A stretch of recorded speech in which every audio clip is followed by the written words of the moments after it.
So tell friends another part say Dizzi ne na bejafo atena se na ene da said you see no ampaye be butu pa e ofia e say amanyo sem na yaka from Monday sa ababedru Friday no say enya aspirants no e ofie ha ti ne ababedo sukwa rem ne ebisa party A party B so said the party A ye no eye and I said the party B ye no eye eti this program very interactive, so we give you the chance to interact with us. So when the story keeps on popping up, what you gotta do is visit Facebook, because we are streaming live on Facebook, and at the same time on YouTube it's Hana TV, and my personal handle on TikTok is at Dizzi Davis AAD. When you pass your comments there, I'll read everything for you. Then again, the number that we guys are using for this particular show is on your screen. It's only WhatsApp and SMS. The number is 0592136677. Eho and I do a drink training in a ebefa. Emreno so kwa nim kakra. Maybe ahmatrofono atum now so watch share wadrin, because it is saying opinions are like noses. Adrin share at a session ubi anene di so akwanya sa wonso ochre wadrin concerning stories na ye discuss ewa ha. Ye betena ya na dwuma kuo bi ene so yasene amaye di BBSC ebro from Monday to Friday nyo obi asa very own soft doctor apano ware dare weni yare mu pan ye se weni etesi so se kokwa abaso se oposa weni ni pan se weni ne fra se wo spectacle ansan wetimi akenkan anasan san wetimi atra anasan san wetimi anante dia ene emfamfa ba bia fabra kumasin da Ashanti region kwada so bola kesiem to be precise enkane ba bia na Odo TV ene NGA TV ewo no currently Hana TV Hana Radio ewo yawo 3-story building mu eho ana soft doctor apia odini dwuma enye no kwa wose ya real cranko nyina ya real wakwa enko no ne e friend cranko na se chronic disease ne nyina fa brain aso ye obesa e dia ma say sexual weakness, syphilis, gonorrhea, typhoid, low blood pressure, high blood pressure, stroke and ya real keka hu nyina soft doctor apia obesa ya re fa ne number no na the screen ase no for soft doctor apia 0547 664872 0547 664872. So Dr. Apia says on fire reno Emma Manensa fire rena on fana edru ono ne so yasene Emma BBSC ebro from Monday to Friday. Also you are not left out because of the huge numbers woninti babo wade ton ho de ro ewa ha nipa pimpim ana ebepu eguso na chese omo abe patronize uniema na woton nti adenti na o ma meso yasene hwe TV na sia crawler na eda ho no number bi eda so ubetimi afa no wa friend panimfo na oni omo atwetwe nkomo na said da yesi eye no this program no me come to us every Friday na wanya bia sha na waye wo ho. In the studio right now with me is our very own senior journalist Ben Kwatin and Nana Kwatin Owaha, and then NDC communication team member Honorable Ayamba is in the studio with us, and then again Nana Abredu, Honorable Nana Abredu, and so NPP communication team member Ewo Achima Mwabieja ono enso ewa ha ono de eja onye ohoho ye ne natena afidie so da enti ye bebo awuransem no mu na ye de ye se ye de mamo no na ye de amamo ti mesre se ubeyi wasum na watie na ebreni duru ha onso atimi afre na wachire wadwen nya ye ne ye wa hanko ana obi kan nyansasem ewo yetirim onso wo hwe ye free fie wo hwe yen ewo social media ba bia platform bia so onso wa kwanya se onso wo chire wadwen ewo stories na ye ba be discuss no so real quick let me go to them, welcome them on the show na yen fa bibia enhye so nana minua memo akwaba mejozo I hope say bibia boko nyame adumboko ye de nyame ase pa dada nyame ase nana na arefo no se omonte wonkanti amisa mo akwa baby mejozo minua baby are free nyame adumboko atwuma ho dadi nam ese unya leaders amuye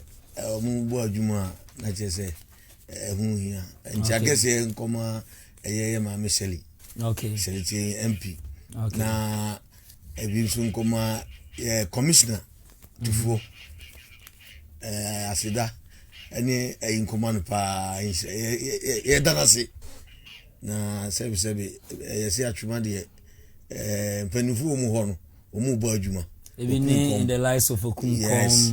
There's a na me bowura atwampo no aso na na osu sechere. Okay. So ho a onso ebo adwuma. Okay. Ne Honorable Ishak. Okay. Etino North so need to Frank so bo. Frank. Honorable Frank. Onko tu kofori pia bola ne ma omo. Oh. Achima kofori dia bola no. Bola no dia. Bola no na ya de ho asem be nso de emfa nse fridge. Na ka me ka se bola de na ga emfa inu mai. Say drip machines no. E ga Dizzi o say grow municipal. MC o no. O hwe na ka bola no. O do no go tunya MP asem. Enye MP asem se Dizzi ehun ya. Dizzi ehun na se MP ehun. Emfa nko se MP se. What eno sa story ne ye be yenti emfa nse fridge. Mame ko honorable Ayamba enso eho. Honorable Ayamba NDC communication team member. Honorable Mwakwaba. Yeah. Say and then my first time me dey ba we studio na me ba so mani age sere kama me say nyama ho no mani age pa na me dey nchia so nko so ma watiefo adwuma ran so me dey nchia so nko de ma no because ehia say betimi dey carry information ama atiefo so ate na o ma hu amambo papa na ma papa ekoso ewo mai mu ti me de medam ase say mo atimi dey sa adwuma die wi aba na ma frɛ so ye politician say ye mechire ya adwen ewo. All right. Okay, but that was it. Yenko our very own Nana Abredu. Nana Abredu. Mwakwaba. Ye wi enkomo bi wo ho. I hope so ni nkomo kro. I hope so ni nkomo kro. Why me boy? Na isi de na me yo bone. Na sabi o ade ato wani na. Wa nyima so tiri.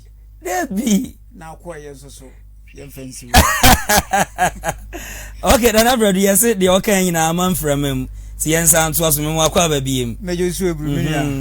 I hope see bibia boko. Yakopon adaroma na nananom adaroma yetiye. Very good, very. At the end of the told me, Nana benkwa atin oti ya we pa. When ni mechi anko. Ade ato wani na. So we are me na nimpon the deputy regional minister. Dr. Ileli Mam time. Wa hwe. Me nana. Ene yakoye na ayi usumyan. Nana ebie na num ti se de wonni mu asem America. Nana ya we pa. Me ma. Oh na friend say. Ana me ye post na. Me yanku bi. Yeah. E wo sunwane. Yeah. Na say wo na damfo ne. Yeah. Tie na damfo ne say na say wo. Ye be ye. Na ne hono man and ye kwat na ya oh say akwa me takwa my voice note bi kra man no say we di kan kra bo oh nice okay ya say ya kano yeah ketuwe yeah memo official pama ya hwefo nso official pama afin kometu ye nyina bi se very good Dr. Mahmoud Baumia him Franka no okay NPP amayokuo nanim okay kwaji 2028 okay all right okay and yanko ya tibbe stories no ansana ya ne ya politicians na di nkomo ba tibbe stories no mene Nana Kwatin ana ebedi ehun nkomo eyesima pe na ye ne politicians no sorry atwetwe nkomo ti mame kwa tidbits no so na yen share. This one says court reminds Kede Senior High Technical School students over assault on teacher during WASI. And then this one says President Mahama condemns assault of Kede SHS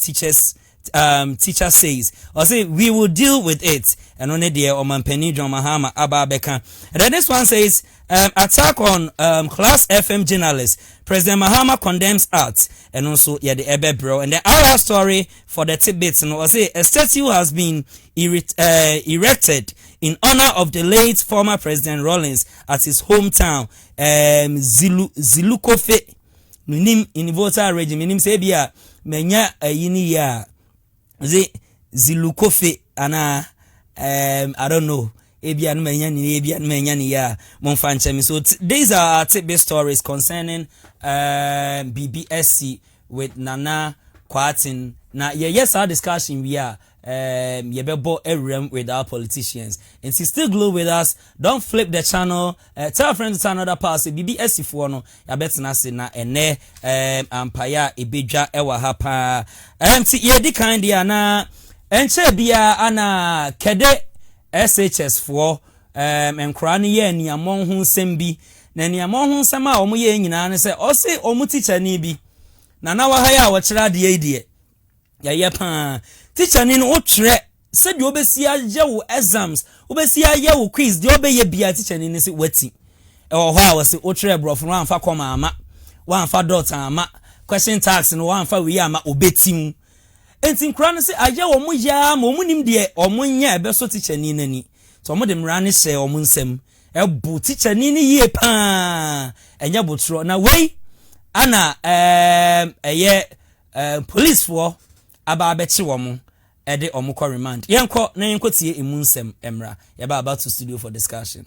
Adults were remanded into police custody after pleading guilty. The fifth accused, a 17-year-old juvenile, was remanded into police custody. The court ordered that all 5 accused persons reappear on January 20th. The juvenile's case will be handled separately by the juvenile court in line with legal procedures. Well, family members and some of the accused persons were visibly emotional as they were escorted into the police vehicle and driven away after the court proceedings. The assault, which sparked public concern, is being treated as a serious offense as the investigations continue. But concerns are emerging over the way the issue has been handled to the extent that it took the president to intervene for a criminal act like that to receive attention. Let's get some clarity on that and bring in the Ghana Education Service. The spokesperson is Daniel Fenyi. Thank you very much, Daniel, for your time this afternoon. Do you agree with those who say that the Ghana Education Service did not take this issue seriously until the president himself addressed it? Yes, indeed. Let me thank you for the opportunity. And let me indicate that the Ghana Education Service is an agency that works with and for the government. We work closely with the government, and so if at any point in time the president expresses strong interest in a particular matter and follows up very keenly on that matter, and the Ghana Education Service also works closely to bring some finality to the matter, there's no point for controversy at all. The two institutions, the president or the presidency and the Ghana Education Service, work in tandem. The whole goal is to ensure that the welfare of the teachers, the safety of our teachers is protected. What do our teachers do? They help our learners. They groom them, they train them, they teach them. And so the last thing you would expect from a learner or a student is to beat or assault the teacher when they are only going about their job or their duty, trying to groom the next generation. And so, yes, I should confirm to you that the president has followed the issue very keenly and has expressed very strong concerns on this. And the Director General of the Ghana Education Service has also shown extreme interest in the matter.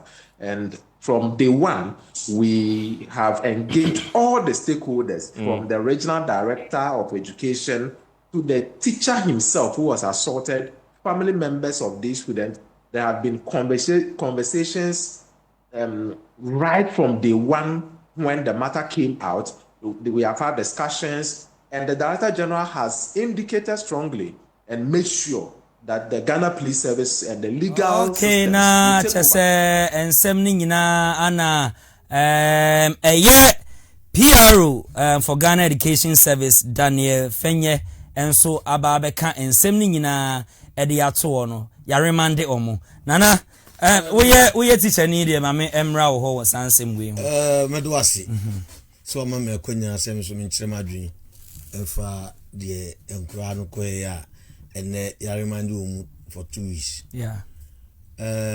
Eyepa se sa niema we koso na eba na quickly ye remind o musa mfi se ebeboa o mu makawo school no de be ya adisuan de okay enne uko ye secondary schools no mu a enima e course no e time okay even the basic schools na ye mpo e wo mu no enima e course ho no e time okay because discipline bia ni wa e wo ho no uko kan obi ba wo ho a no de man se kan atoa uko obi akra ma school uko kanu a ne ma me singa hwe we me the past teacher for no anko di dwato bi antum okay se no mu yes engusi aga ye de umbe engusi aga ne ade but o mama mra ya adwuma yeah ye beda judge no a odi asem no ye beda na se pa a chechirefo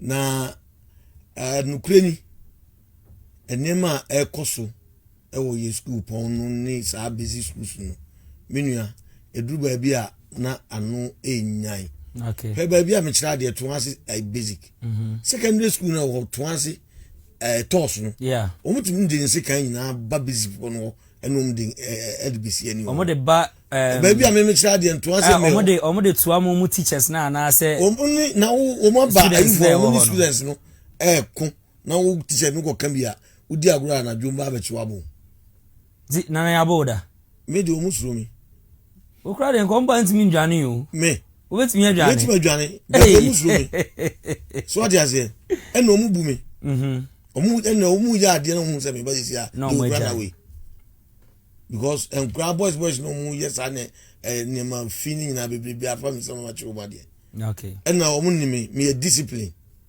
enti udi agura mi so ma discipline se police kra me na ba me jiro ama police aba be fa o ene me bo ma baso o mama to ase no dey say ba from kakran okay mai o mu be police station no ho no udwane ko hye hin ba ba chi o okay oh eduru ba bi na toss and grant me ko abonten because omuno ehun se oyefie na ba school mo mtimi che obudu anwure no mu na ma entina ama enkawe ne to ase na hwa ye hu pa okay ya minua no mo tia no umbeduma dance okay ema ba go kura mo wono sika kunu oh your students no student yeah wow that was oh no mo makana o mo dwane bet na me ya adum o manya mo ebiru ma chi wo mu dwane say o ma go she boase okay nana anamon tua so udu and mami on and President Mahama wa condemning all these acts assaults no wa condemn kra enti yanko ne enti o mampani abra na wode na no to sansem we no emra ya ba na watu aso amame no emra ya ba na watu aso amame emra ya ba na watu aso amame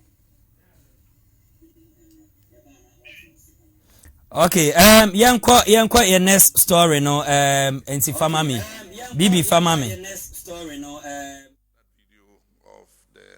I think it was a maths teacher being beaten because when he was invigilating, he refused to allow our children to cheat. And they had a sense of entitlement. And so why did you not allow us to cheat? And the unfortunate thing is that the matter went to the police station, and the parents of the students went to the police, and they said they settled the matter amicably. I mean, how is that? This is assault, it's criminal, you know. But when we inquired, the police also said, I think the teacher was compensated, so he didn't want to press charges anymore. But I said, at least the children should have been booked, they should have been taken through the legal process, and at least, if nothing at all, they should have been bonded to be of good behavior for a period of time. And then we'll believe that justice has been done. But just for parents to come and, you know, pay a little compensation, it will encourage others to do the same. You know, and so as for assaults on teachers, I am with you 100%. We will deal with it.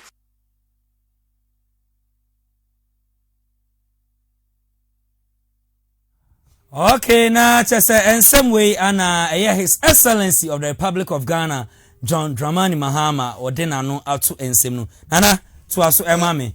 Now, say, and compensation, Kakro, Mudima teacher Nina, to say the His Excellency cannot pressing more charges against students no because yet a president or kasa no say a criminal act, criminal offense. Cause what makotu agu teacher so abono ebi video no me ya no last you know.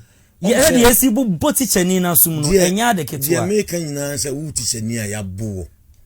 Na a compensate you. Awofo ediska kakra be waje uja case no. Na eso fa so de say. Na me the president say one teacher for nkranse. Yeah. Say such a be because no discipline enya adwuma. Okay. Yes. Eye pa say why is sad amai? Okay. Na a bit me aboa ama discipline enkoso wo ye school no eto atwa. Okay. Because eduba bi a enkra no dwumadi a no mudi no enye papa e wo school. Enti mesre se aban na yade. Okay. Na teacher for no so we no mu hwe mu ye o. Okay. Omu hwe mu ye. We ya abase no. We de se bru no nkobo no. Ebedru ba bi no. No be betu they said they see what I adas ya bantema akra akotwe tu de ball ne classmate abai na ya de se wa ma san kwanse no na teacher for no the American say on say utie ayi no Pierre no nsema no okeka ene ade a marking hunti watu edinka wati no ontwa and sometimes so I see it omo kakra yes question tax one for comma makura na teacher ni na team one for full stop makura at least in consider kakra on consider the o consider the be final exams final exams you consider o so just here and what so intin ye free church for ye chira say ade o ye ni say enti ye ni sa ma ye also sometimes cry ye time and you school no say be a question tax no amfa makura teacher ni no e de to ho e ma o no marking to any boss ade we man farm okay next time the beba but dey bia no wati won obetu but obema ye correction no hu say ade we say na o say nkame no nana eno wo ho but yes dot kra no wati oma no wati subject ben subject I think say pretech ana subject in em so when e bia na so technical yeah ni komani ade on I said you are written be woman. I think social studies. I think social studies. English. Social studies. Social studies. Yeah, social studies. No what you so just here and that's what you call. Or better say I didn't say na me pen. On say the exams super small. Sa han me actually do not write that imagine. Over connect kra naturally. Yetimi punish you mo so stay obetwe me was say who the final exams say teacher ni watwa and you ontwa who final exams no now the kotwa was ya na BC ya ukona kotwa na where you know script no betwam na onye sure say asem no call court no na teacher ni suru akire ti no mo compensate na oje because utie there his excellency kana was a charges so press against omono wanye ombisa no wa se anu e was a GS na be teacher ni charges here no also transfer video because enye papa so tna say school ha na emwa no say ni face enso abeda media no so it's baby e be transfer na ko bia no obia be hu no ti na yesa oye ne niema yi school no de o ma oya wo say na yarimande nkra no asem ntwa o enchai so hu se maame ba ko no ogina ka no ka se na se we de nya hwe ko ye be o sa no nkra so godem o sa no nkra se ongodem yes we BBS o ka se BBS omu ndu omu ye me fi se we e be ya disuade ama ye yen school for mo fra no okay because eduru ba bi a akran be ye ensem oko tinsesi ya na ni maame num di akire eda na police for gra o fa ni gotu mu no mu dina kwotena o machi ho no akanta ba to na ayumire abebe na okofi enti sanko asade no sebi o obede no ngo ebi enti you being a teacher no DNA na wo kan kire GES so omunye said be asa entawantawa yes catch no mu say criminal offense discipline na wo school mu no omumia san famra sebe say ye cha akra aba no yes na teacher ni bi aso ni ho a obese da pa se wo gbo akra bi apia no so ati ase sa ye mfa sa discipline no emra school mu uya ye suspension near the amount internal suspension near the amount external why no we no external ni nyina na eboa be se de nkra no gumu yo untimi mpamo no ye se wo de hwe na odi anse kujina classroom na chere na de okay yes ye no na ama ye mofra no ye sa na ma we no enti ye se no ye besra ban no se emra omuma no nyemra man okay because ne yakoso no de me mfa me nsanko kan obi ba na akira nko ba drag me to court na me economy ba me kakra wa aboso me so amedi no na me de court na me de faka ene enti besra ban se on man nyemra maye se parliament kra no be kwa na sa discipline our schools no en sa amra bio na ye twin kra na so alright sa to man ye yi adina onu so ye abeyi na di enti no this say yi die ni hobi man wo ba bre onu lete am twetwe kra ansa na we yakra na di no mate nana ye nko ye nim ye da ban na se se wo man ye kra ansa so okay nyame insira no alright nyame insira no we guys are live on Hana TV on YouTube, on TikTok is Hana TV, and then on Facebook is Hana TV. My personal handle on TikTok is at Dizzi. We guys are live there once again. So over to then comment section one of the comments no afaho making kind na edit amount so the number is on your screen 0592136677 waiting do adwen share no afaho it's both WhatsApp and SMS yakwa anim dia nana mami bisaw asem yen nyina ye nsem trough way I think say ya tutu kwan akoteki coverages bebre na yaboda minimum de so obi abom da de binsi na assault be a verbal assault be na gra mi share bi dawo na mentia say security agencies omowo yeman kronkron Ghana mu ha say we custom official immigration police soldier fire service ene ne keka ho no say program bi koso baby na nsem trefo ye ne ye ba be take coverage a broadcasting ade no ama obia hwebi no sometimes kwa na ase ohun ye o mahi they wouldn't even allow you on say ade bi o na it doesn't need accreditation impromptu na eden to say eja hyehye SEO baby criminal case bi SEO baby it doesn't consist of you having accreditation and say na be kwa take coverage but moment a wo kwa ho a wo twa no na security agency bi wo ho a wo kra ho ye nahi no be assault eno ana Class FM assault ni bi omu journalist ba ko ya assault no na yenko hye sema ye his excellency waka ade afa ho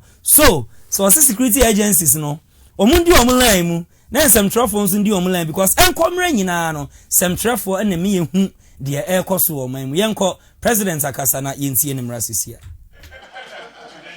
Let's welcome the president, your excellency. Welcome. Thank you.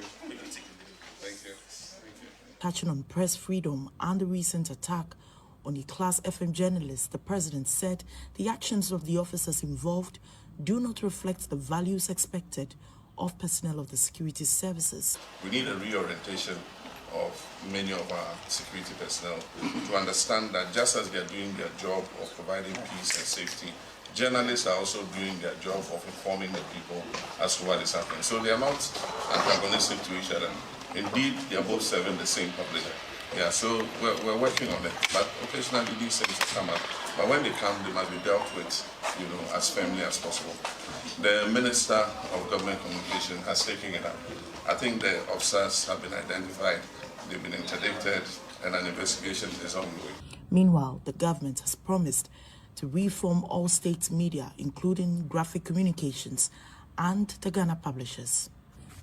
And he has briefed me very well the issues with your equipment, which I've seen in 2012 to commission. Okay.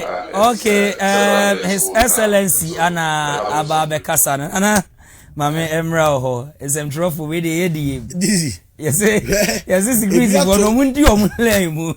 Oba fufuro na o wini na ina na o siafiri ni kam na media fo bi capture no.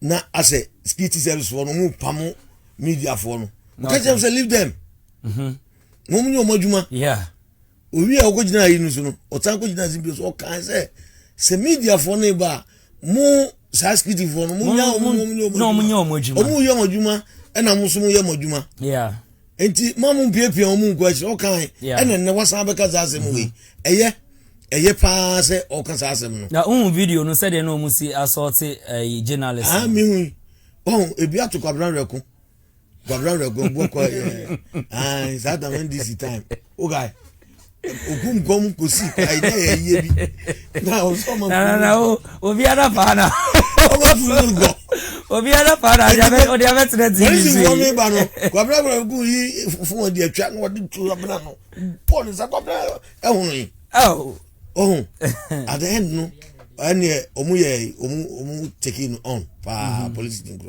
no taking on at the end I am so much time okay because yeah the pa e di na ye twa o pese be twa yes that is yes the question e duru ba bi a program bi ho uduru ho no mosquito for me na police dey bi no oto ase me hwe me afi na me pani nwozo ohun se utwam kro police station nanimu ha no obuza se obeyeden me fe se mko yes wow look na me ye better se me se mo transfer no me hu ni di de me nka o she o kai me hu bi o ho na me hwe pa se nka da obeye me bi no na nka me wo ne ma ise mo a me du ba bi a me wo space ni secret camera ni na bi se mo enka me sumi ni be ye o kan na ka ma record no na kama me send them my IGP straight so what you say na ye ba wa pay for me mo pese mo de be mai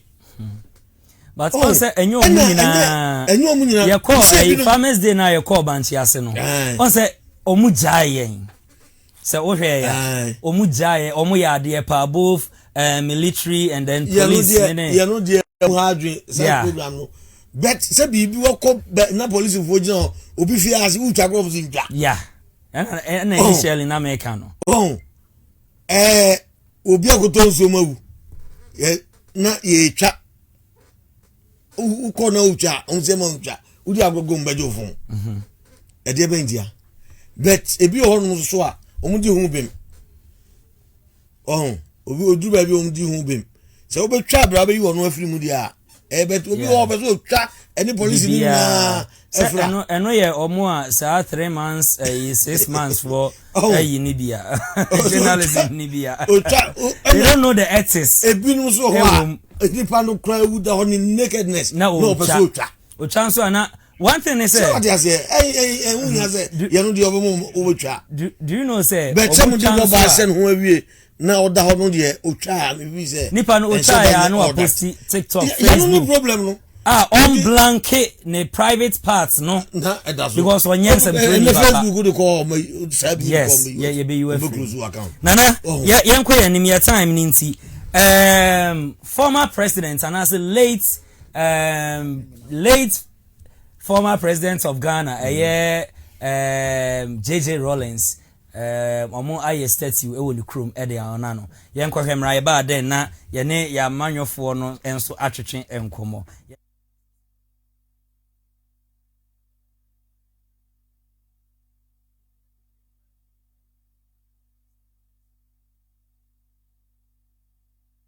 Born on 22nd June 1947, former President Rawlings rose to the high office of the land through a coup in 1981, after failing to wrestle power from a ruling military government in 1979. He transitioned the country to democratic rule in 1992 and was elected the first president of the Fourth Republic, having founded the National Democratic Congress. This makes him the longest-serving president in Ghana's history. He did 11 years as a military leader and 8 years as a democratically elected leader. He joined his maker on the 12th day of November 2020. In his honor, a statue has been unveiled at the heart of his hometown, Jalukope, in the Kata municipality of the Volta region. He was eulogized for being a transformative leader, navigating the country through economic recovery, turning it into a multi-party democracy among others. We are here to honor a son who dedicated his life to the service of humanity. To the youth, let this statue speak to you every day as a source of inspiration. It tells you that your background does not limit your future. The Member of Parliament for Korle Kolote, Zaneto Ajimain Rawlings, hopes the statue serves as a reminder to share in the values and ideals of his father. It is my prayer that this symbol of who he was will be a reminder of what it means for us to be Ghanaian, because that's all he was. A true in the ideals of accountability, transparency, of dedication to country, humility and service, and integrity. And if we can all live by those ideals, then that is how we honor his memory. The national chairman of the National Democratic Congress, Johnson Asiedu Nketia, stressed the need to preserve the legacy of President Rawlings, who he served closely. If we allowed him to live in the hearts and minds, those who haven't seen his work, those who did not live through his regime, those who could not appreciate his contribution to national development, would not have any way of relating to his legacy. Okay, yeah, His Excellency, former President of the Republic of Ghana, who is now the late ne statue, Anna, yes, you of a fair no. Now, way, I'm called for Bonnie, we walk bubu no. The same maybe a chair mono, and another rank quad, you kobubu na. Yes, in the spare session about cry, iron rod, 3 by 4 inches. We say, Ombaka kububu na. Where do you move? I don't know. Now, I say, Adia. Now, 2 minutes now, Yembunra, Bakuno, and another Yongo Boon, Yen condemns and yet, or they bad acts. One I am. Now, not to the end, statue man. Oh, and you know, yes, so much in Munam, Omias in Munam. Aye. FM or Senapa. Do baby have been at Rollins, sending them a con. Then go for us after he said, oh, but this is one teaching. Okay, Nana, what time no, yeah, name. Well, yeah, name Diana, yeah, take these stories, no, and menena na kwatin aye discussion no awie. Said you also see asia fa bia betim do ade nkyere no afa number na the screen as in 0592136677. Facebook with the power make hwe ma kenkan ama. YouTube nso with the power. And akra de yan ntie say YouTube no ye streaming e wo 2 channels enti eye ni jikra kwa eye Hana TV on YouTube. We are streaming live there, and then BB Media and so ye streaming live ewo ho pa enye fedia grow kra ana TikTok at Dizzi Davis KD so mehu sama begu super ye aya mo double tab mu screen no eso na mo check gift na mo send the link na abo from so enye bi nhwe. Well, yakoso there that was Monday. Ana me fan say Monday ne be boss video about New Year ana His Excellency of the Republic of Ghana John Dramani Mahama or this State of Nations address eba ye na ensam na okeka ye no na emu adaye pa na ensam mienu miensa bia mete ye no or say take advantage of research agenda or say we will accelerate and expand in 2026 or say we have seen an increase in both foreign and direct investments. Or say our beloved nation Ghana is rising again. Or say the promise of renewal was not mere rhetoric. And some can be brave, but yanko media ya medepa na me list ye no. Yanko ni yanko tie video no ye be 11 minutes bibi seconds, but ye bo be 5 minutes pe bi e de ama ya hwefo na then ya get into it for discussion. So please take us away. Now yanko tie His Excellency of the Republic of Ghana Emra Sisia. And we have begun to deliver on that covenant. 1 year ago, we inherited a nation in distress, an economy on its knees, unemployment crushing our youth, infrastructure crumbling, public trust eroded, and hope dimming in the eyes of our people. We're told that the recovery would take a generation, but I knew something our critics did not know. I knew the resilient spirit of the Ghanaian people. At the dawn of the new year, I stand before you to say our beloved nation Ghana is rising again. We've accomplished a lot together in the past 12 months through prudent management and difficult but necessary reforms. We've reduced inflation from the distressing levels above 23% by the end of 2024 and are hopeful to end 2025 with inflation at single digits of just above 5%. We have achieved relative currency stability and on track to be ranked among the best performing currencies in the world for 2025. We're accelerating economic growth and creating more opportunities for our young people. We've restored business confidence and have seen a significant increase in both domestic and foreign direct investment. We restored Ghana's credibility with our international partners, successfully completed the renegotiation of our debt obligations on terms that protect our sovereignty while at the same time ensuring sustainability. We're beginning the process of exiting the IMF program with dignity, not as supplicants, but as partners. Our young people are Ghana's greatest assets. We're beginning to see significant growth in sectoral performance. Construction, manufacturing, agriculture, and services are showing very strong growth. This is creating a new opportunity for decent employment for our youth. Infrastructure is the backbone of development. We have begun the rehabilitation of over 2,000 kilometers of roads nationwide.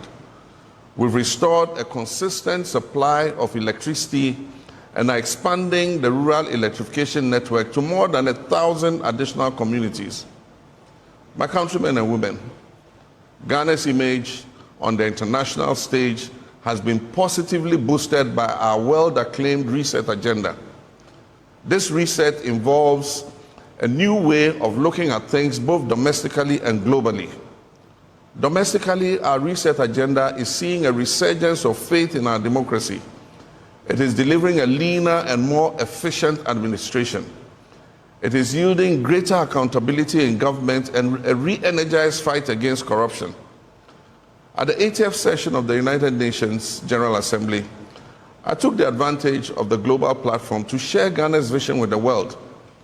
The Accra Reset Initiative is a comprehensive framework for the sustainable transformation of our global governance system. This vision will address the inequalities in the current global system and reset it to create greater opportunities for Africa and other countries of the global south. Ghana's call for a global reset will address interconnected challenges of our time. Okay, now just in some way, Anna, His Excellency John Dramani Mahama, or the Ebetuja. Now, in some way, or the Ebetuja, no, a man for Chenisrani Abasa, our Abe Fontaine time super ye, Yenina, who and Rapo Yando, Nancy Mobeke Kind, Sesto na Niema Ebwedding, Christmas, your Koso Topre Kuntre, went to me and talk. Koso Kotorik, I'm and a wife, ringing I went to me and talk, and so on into one dear. How a man for seekers and Niema so far so good no on whom she na Nana Abredu, Honorable Nana Abredu, or your NPP communication team member, Mame Enshasi in free no so, Esan say, His Excellency, or so Frankatuni, Edema NDC Amanyukuno, and Akasenti, Mame and Kono. Diana, what say, now so far is it good? And I say, the value is still the same. Nana Abredu, Memoir Kwababi. His Excellency Akasa. His Excellency John Dramani Mahama. Nana Bradu, yes, Bomuma and Pana Casano. The New Year message now. Yeah. Or the Mayano, and it's a welcome message from any leader. Okay. Because Scandinaviano say what they are finna query na mo be shafi for phrase and answer when you are beginning your new calendar year in any institution, any organization, you give your people the hope message. Okay. And you say Mahama is the whole vibe. Mahama is the whole, but the BBC also the research agenda and the acceleration of and your manual maybe. My main share and I'll say we have seen I'll say we will accelerate and expand in 2026. We will accelerate and expand in 2026. Before that, no can reset agenda. And we know say to take advantage of reset agenda. You say NDC Amayuka Yura Omampeni John Dramani Mahama Edenimono. That's their mantra. That's the reset agenda. And 1 year down the line, again on my resetting. On resetting. Okay. And Oka Yombeka say the dollar free 17. At about 10 and 11. Say about 12. Dollar and a quarter. Yeah, I think it's at 12.1 or so. No, they may find so the 11. Let me take it at 11. Mami, Odia Casa. Obakacho said inflation about single digits, which is 5.3. But these things now can, these indicators now can. I don't see the reflection in the pocket of the ordinary Ghanaians. Okay. Quite recently, Christmas, if you have Christmas no enipa ko market enipa ko jom. Oh, okay. I think it's $1 near 10. 10. Yeah. 10.73. Okay. Fine. But you so enipa ko jom. When you say in economics and I say in market in your FBB what do you call it? Window shopping. Yeah. Okona do any ebekwa akwahwehwe mu but untobi. Yebeka say wono so akokuruma ba. Then so kwa wankoto hwini nyina ne se sika eni nipa butu. Omukase atete nyoma bo so obeka omo say ya temo bo so. Tembia I have been challenging them on several platforms to say emo no omukase atete so mo bu emo ni din. Really? But mo ni kro ni din say emo we ya te so. Ebia ba I will say Royal Umbrella nani boy say ya te so.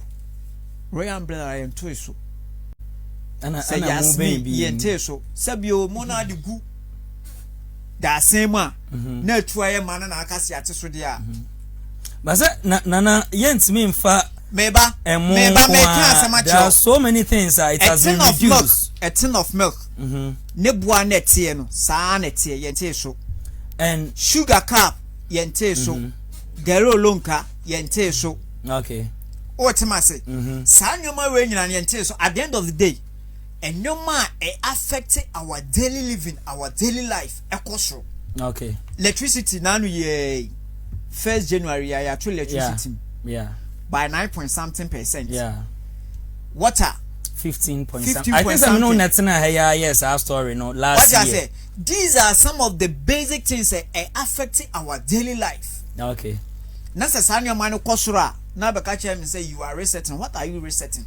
You are resetting whereby say nurses or my national service our friend rotation every 6 months untri omoka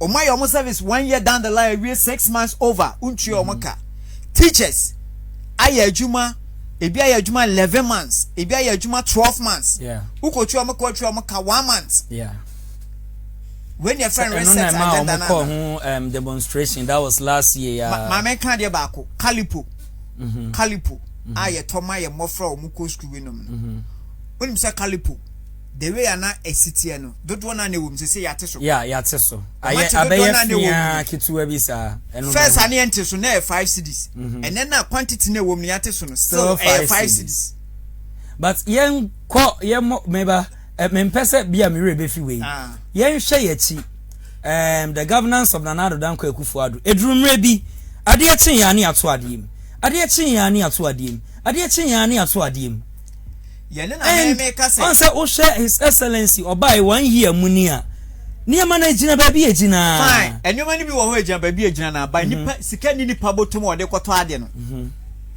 sawo te de meka na se ade ne de ebia na ye 2 cedi say 1 cedi 70 pesos nanso sika ni mi botum am de kwoto enti 1 cedi 70 pesos na wo no kalipo no say na ayo say no I think it's 200 something millimol say na aye na meba yeah 200 millimol 200 millimol first na I think 250 or 300 millimol yeah by a tears on sla 5 cedi na 315 na 5 cedi say ya take quantity na was no e wo mu no so and so still 5 cedis yeah and to back am say resetting agenda. What are we resetting? Okay. Ultimacy. Fine. Obaka dollar about from say sabi you draw you sorry now ko kejetia na wo ba efi oba ebu akwa and now kon carry unkuta 20 cedis untimi nufi time makase se John Dramani Mahama eyo mampani ene na ban NDC omuka che ose penwe wate so 1 cedi a okoto wife na no ahweye. What they are doing is robbing Peter to pay Paul or betty way so nenso no de akoshe we.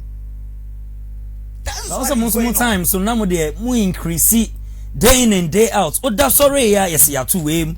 Oda sorry but unim Christmas no ye ti ehungu abonten koye me I'm not here to talk on behalf of any yeah. Yes, obia say even though I'm be video bi wa ha spare parts dealers. Omo nyina give it thumbs up to His Excellency. Say niema koso how anu musiko yi omo niema no. They say dollar ne ba form no omo timi o kai say omo nso na dollar ne ba form no omo nso say omo niema egu ho say ni say ba say no omo so omo sha say omo patronize omo niema no. Baby ombekwa koyi we ni bia efo ese niema mu ago e de amomo koyi wa de anka duty ese nka wutu ya no ese wuntu ya sa enti niema koyi ana ejadifo no above retailers anyway ye omo interview obi e kire se niema mu ayefo cause they say no first under the governance of Nanado Danko Akufo-Addo net me to 200 cedis but just ended Christmas year na akoko create minya bi 60 cedis 80 cedis. And it's true. Ebuakwa Mountain Carlo Nana ya me witness. Ewa ha.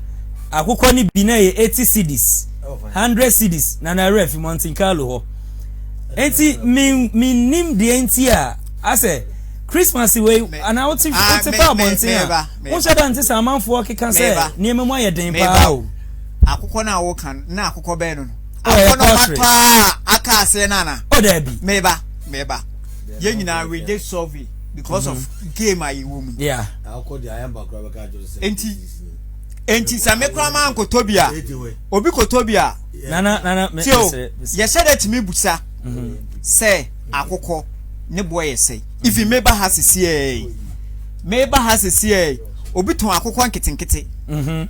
Omo ton de ko.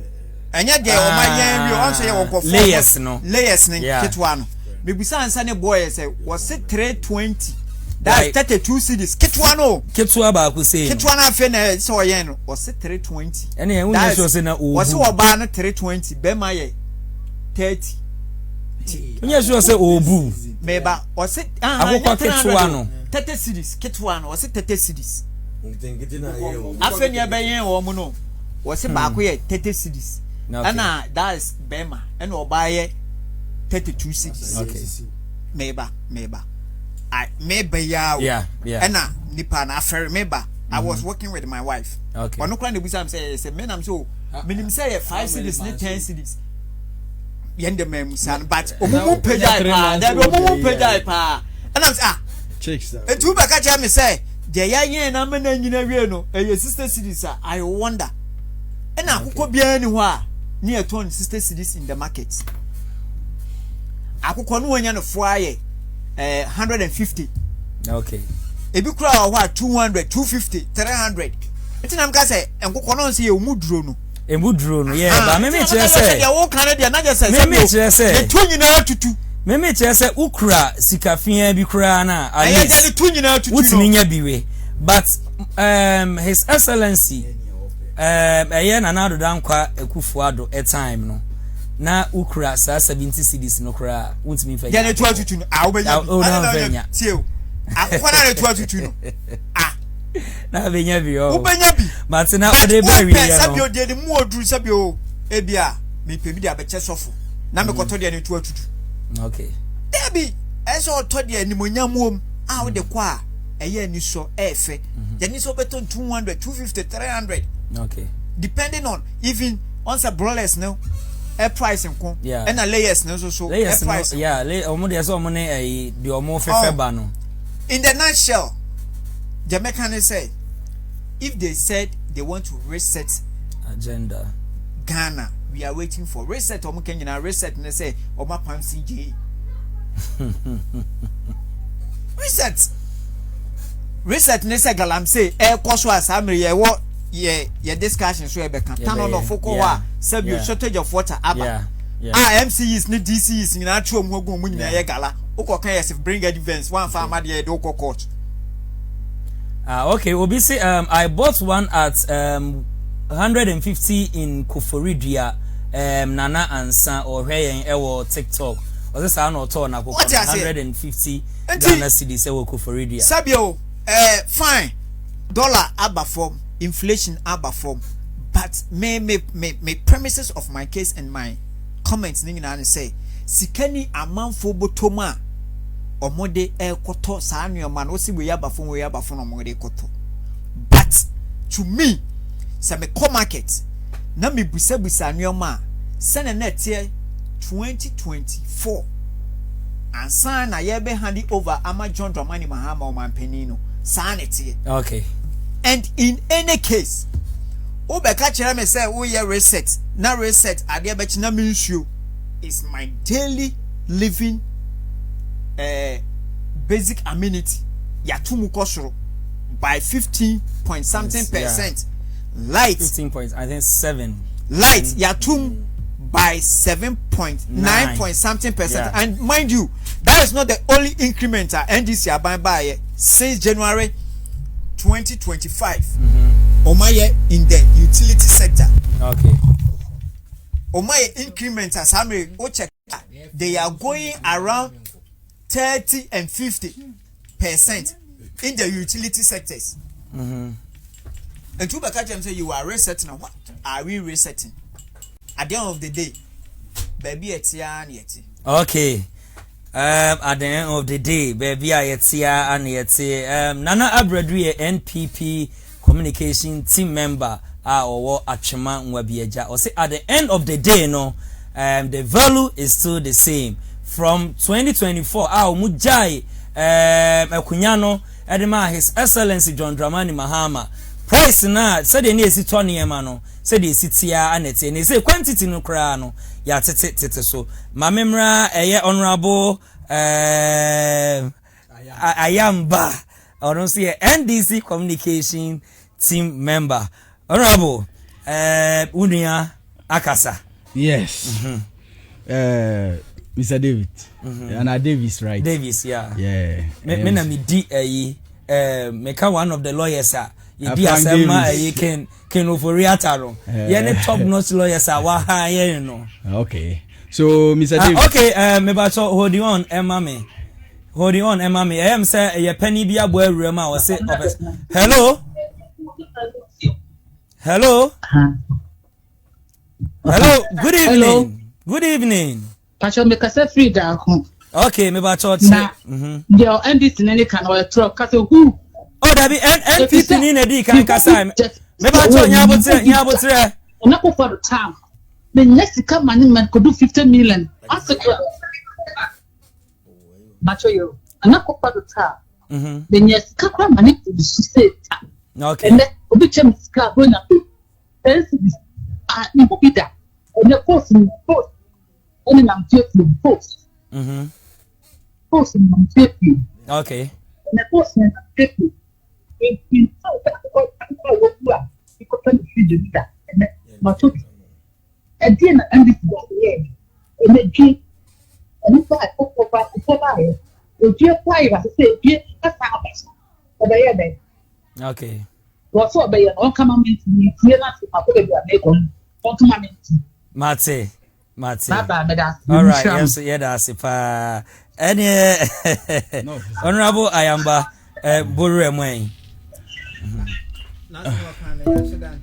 Na asem ni nyina ne se o se time nanado eba ye no na sika ewa manfu butumpa yeah say or batrese what I say yeah okay it's na meka say onya abotse na ono nim say ye na je so ono na o kan na bia yeah Honorable Ayamba to aso die otie no otie asem no na ase na adwen na ase why na just we na me pese me kan tia en dey waka na asem but e din kan ma me endi kan emba enema bia me nwe kan o say electricity na water ye ba ya tutumu yeah but me pese me man hu ni say aye yina ye wa say ya intellectual and say intellectuals sure IMF aye call you know one of the conditionalities of the IMF was that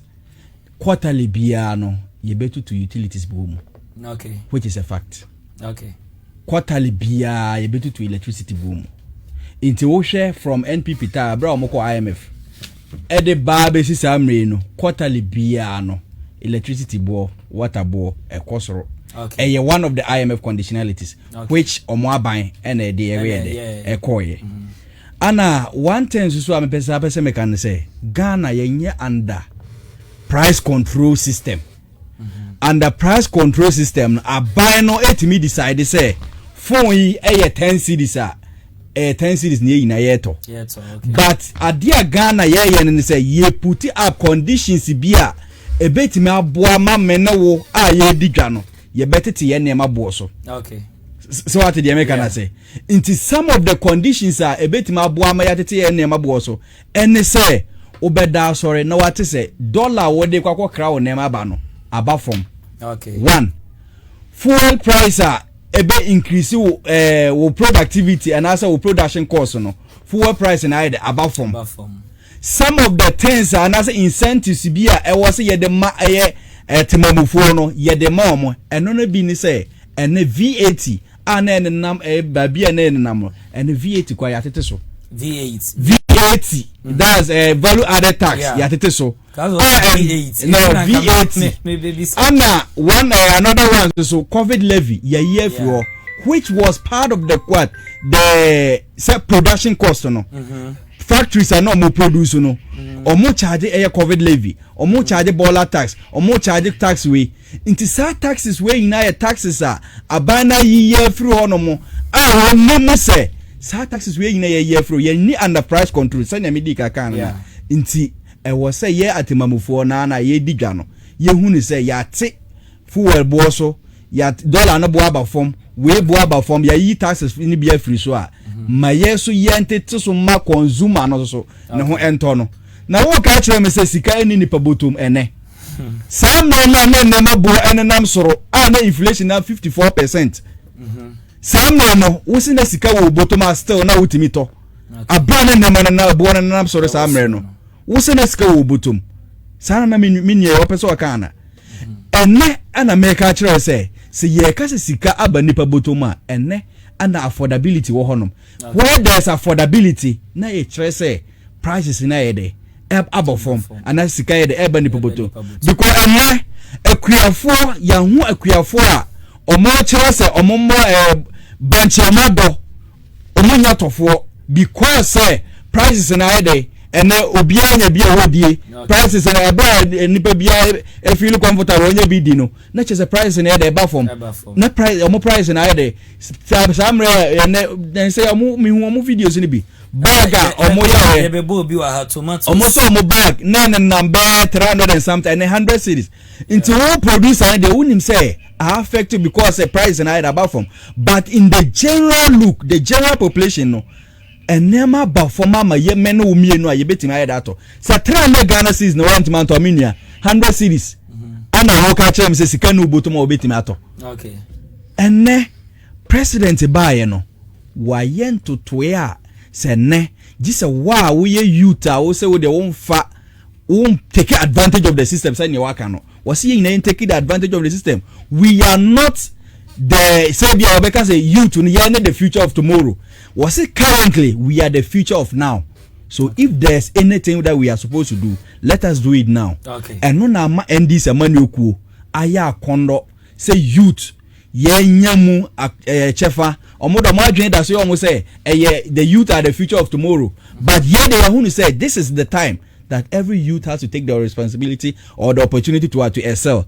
Okay. And then amanu anasa amanu sema ye no. In the history of Ghana, this is the period that Yahoo's opposition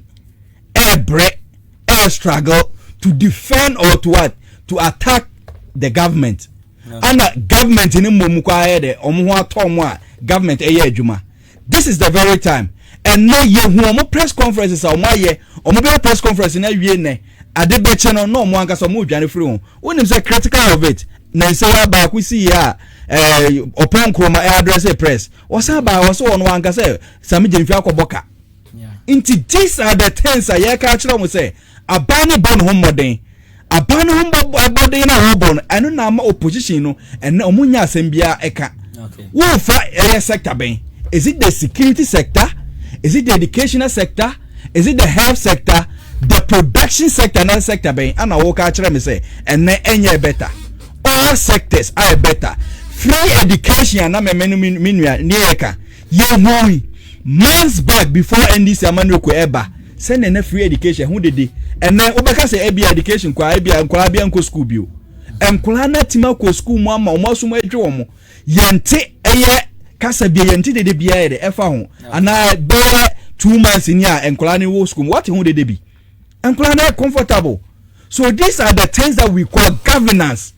Governance does not mean say brand teachers kagugu amount for say J 2000 J 100 cities J 200 cities. Okay. Government is governance in say we make all conditions na aya conditions are enabling I bet mama yatima for you take advantage. Okay. And today say we gadinia we are sure say China adena wo turn 10 cities no either say China yate so and I that 10 cities na me to cement NPP tab egui simply because me vie price a metoye no me kwa ko fabio na but then 10 cities and then omodi account. So I had no option than to reduce my intake, which finally it me begui. But then cement price is either reducing or it is stable. Okay. At a point, and this is what we call enabling environment. So businessman or da or nje won say sikana wo kura no or chenebet mashi. Okay. We hear want to 2 year sikana begina. Okay. We hear want to 2 year ene adena wo to ne so wo to ne sesen ya china say ya teson kwa dia same price and okay, and these are the things that we are all praising John Dramani Mahama for. And one thing here who say ne asofo kra amanfo bia na omondo endi se manuku ene omo no fresh say mama omra third term. Okay, ene omuna fresh his excellency John Mahama omra third term ya asofo ene from ana asofo very good in the likes of who in the likes of asofo akese bia wa ebi ne adanka naka so atiase ya ga se usu bempa kwa o to kigakra so atiase all these people no na omunya nkrofo bi omo support ndi semanu ko sa so atiase akufo arho na betima aka sa akufo admra tete you be go that but nobody should think say you push John Dramani Mahama say you should go for the third term agenda. Enfa. Okay. Nana so dream na menko nana kwa atene ho na on to nija. Have you no setting the camera? Yeah. Nana ma 5 minutes here enko. So the way new trend 5 minutes. Me kasa bebre. Okay, on cross one kasa bebre nti. Yeah, share ye kasa obekasa na enano na meka oka fa economy ho nana yesi kasa kese na o mic me bia menesi de education num ni okan se bebrebe ayi na agric sector de nyina o de fa ho nyina ehun se afiaso ono ni leader also can be a chile. Okay. Nisa more kind no dear ede pa. Na me debia me kase me hunu se ye wie ne akọ commission me tie nu wa. Okay. So what you say? Yeah, because you be honuma akeka ka wuram. You say do half ya to aso na ka ho. Oh. Na so munche when you pay na mugrade na mai. Kutukum Bridge and how many months need you? Kutukum Bridge. Tepa kwan wako hu de eyi no ho. Kofi Job Oh, so velo nguzo nyenwe na de who awarded the contract. Mame kasa. So who awarded? Who kokon was na ho mamu. NPP money ko ba mu twama na so mo ye mo to aso. Minimum who awarded isn't the problem. The continuity is the problem. Manana enwie ne de no answer. Oh, me be kasa be ma kama so. Nana kasa o de so aso mame. One, this am who say ade no ya wie because contrast me bebe or ma ya de ma so enwie ene 1-2 year o cut so na di a media for ni abon hu dawuro kakaka e be do e be ka so say ehun sika nyina ready. Okay. A contractor no ye adwuma no. But we go do be sika no say ready na fine. Okay. Sa na reset agenda ya okay. Reset agenda ya okay. Say amanfo and take advantage. No mfanye. E dey no take advantage o. Engrofo na gufi o mu ni adwuma nyei. Nurses gufi. Teachers a mo wi school egufi. Na agenda baby. Sa na yi odi ba 24-hour economy. Me 24-hour economy na o kan wasem no. Say no e de adwuma bebre engrofo no. Ye dadade na o na o mu 24 hours no. O mu ye say adwuma dada na na o. Di dabe no mu ye adwuma na jo. O mu ye adwuma anajo dabe. Me fa so. O pa man de nu na. E no so asem na o ka. Man de o ya bi nu na be ko na ebo serve na e ko na ko so mu ye adwuma wa. Okay. Na na so aso. Oh. Enkukọ ngiti kura o ka so de bebe. Ana amanfo abose ni ade egugo gidi so ma sha se eche o so ma sha se eche ba ju so na ma so ma sha se eche obia ya meba na na tie obia ya hono yama waduane no twanse na for no na house o enkukọ ngiti ne de asha se yama enkukọ ngiti 150 na yama Diane.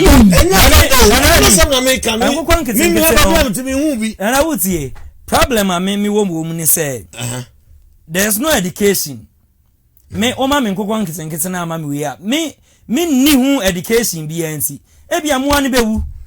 E brebe na e ma o ma aduane, brebe na e ma o mu nsuo. O mu nsuo kura edro be na e de fra. O mu hia light and o mu hia dan. Me tam no o wi ana mama wa bem na. Ka tweto nya sa me o wi ana. Minim yo. Na o nya and people we neutral. Na neutral so me ganya neutral so me. Na kasa ka 2 minutes. I come 2 minutes. Imagine time nya sa. Na na so nkasa ka 2 minutes. Yeah, electricity, water. Oh. Ena yatum. Research agenda no research agenda no. Oh. Na say munim na we dey remember time story na mbese ye about journalist no omobo no na video no wa his excellency Ghana director general Ghana Broadcast Corporation Network Professor Enim Ahasa one his excellency edi nkomo bi na his excellency say TV licenses na etwem no is omo de hu levy ba beba but a better digitalization form of we say TV licenses he made mention TV licenses na to say first there no but on be there den ashe be digital tie bi as a credit and what me they can say mu na bia yeah deduct amount bia den Efrim I no so because GBC ain't mean to electricity. Won't mean to electricity, me GBC. You see no government TV no government TV people no DSTV so what you say no be an egu bi no DSTV omo se ya DSTV no when him say GTV also why don't you test and I say Ulevi DSTV for no now you migrating all these local TV stations no enkoso now you source free honum emba government ne ho what I say because Sebio auto DSTV na Dizzi you are I think 10 local TV stations I watch. What I say? Na ready we dey said the name see ko no fashion fridge mama mema yeah be yes because video no wo ho nti ye be ba so nana to aso me see ya to 2 minutes ya to water ena menu e kasa no o ka se sa taxes bi o mo yi afiri o mo ka se mo de sa taxi aba sa we D11 some o ka de ye no mo de aba ye de tax enti si afo no bo na da sen e da sen bye da sen oh e da sen ye de aba from oh fu dia me de fu dia for me campaign of the reduction ye the D11 aba so just enu ni na achi no fu no bo ya de aba from and me aba from no wo mu yusu ka wo am ya take us gaso wa woni yusu ka ya oh president mi busa me na mvo ya ba arabo ayamba ya ba aha but